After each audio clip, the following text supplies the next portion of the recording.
বগুড়া ৫ আসনে বিএনপি জামাত সহ ভোটের মাঠে লড়ছেন ৫ প্রার্থী।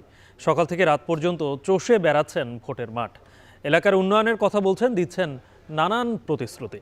এ নিয়ে আরও বিস্তারিত জানাতে বগুড়ার শেরপুর থেকে যুক্ত হচ্ছেন মাজেদুর রহমান। মাজেদ, জানাবেন যে সকাল থেকেই তো আমরা কয়েকদিন ধরে দেখছি যে যখন সকালের পর থেকেই প্রার্থীরা ভোটারদের দ্বারে দ্বারে যাচ্ছেন, নানান ধরনের প্রতিশ্রুতি দিচ্ছেন। বগুড়ার আপনি যেই বগুড়া ৫ আসনে রয়েছেন সেখানে কি ধরনের সমস্যা রয়েছে আর প্রার্থীরা কি ধরনের প্রতিশ্রুতি দিচ্ছেন? হ্যাঁ গালিব, আপনি জানেন যে ভোটের যে প্রচারণা সেটা কিন্তু বেশ তুঙ্গে উঠেছে বগুড়ায়। আর এখানে যে প্রচারণা, সেই প্রচারণার অংশ হিসাবে বগুড়ার যে ৫ আসন রয়েছে সেই ৫ আসনে কিন্তু ৫ জন প্রার্থী এখানে প্রতিদ্বন্দ্বিতা করছেন। সেখানে বিএনপি প্রার্থী গোলাম মোহাম্মদ সিরাজ, তিনি সকাল থেকে কিন্তু চষে বেড়াচ্ছেন ভোটের মাঠ। এখানে আমি শেরপুরের যে এলাকাটিতে রয়েছি সেটি হলো একটি মাছের বাজার।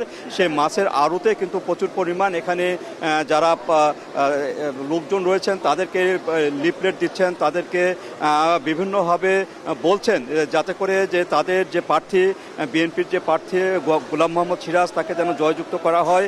এবং এই আসনে যে সমস্যাগুলো রয়েছে, বিশেষ করে এখানে কলকারখানা এবং বগুড়াতে যে প্রবেশ মুখ, সে প্রবেশ মুখই কিন্তু শেরপুর। সেই শেরপুরে কিন্তু এখানে অনেক বেসরকারি কলকারখানা রয়েছে।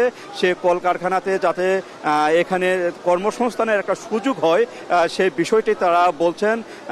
এবং এখানে প্রচুর পরিমাণে চাউল কল রয়েছে, সে চাউল করে চালের যে ন্যায্য মূল্য যেন পায় কৃষকরা, ধানের যেন ন্যায্য মূল্য পায়, সেই দিক থেকে তারা এখানে কৃষকদের প্রতিশ্রুতি দিচ্ছেন যাতে করে সামনের দিনে তারা ন্যায্য মূল্য পেতে পারে, এমনই একটি বিষয় কিন্তু তারা বলছেন।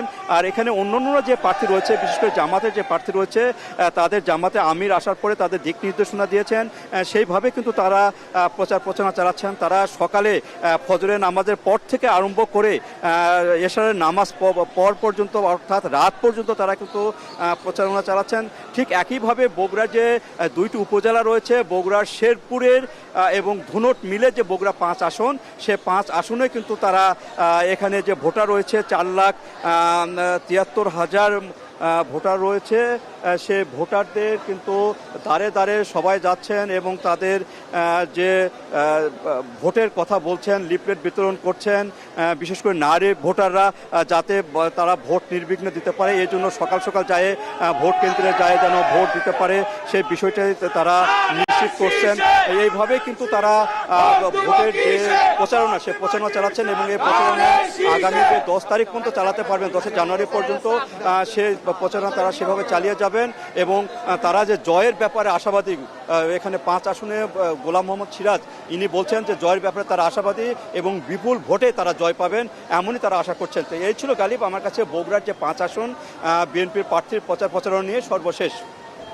সারা দেশেই চলছে ত্রয়োদশ জাতীয় সংসদ নির্বাচনের প্রচারণা। সেই খবর বগুড়া থেকে জানাচ্ছিলেন মাজেদুর রহমান।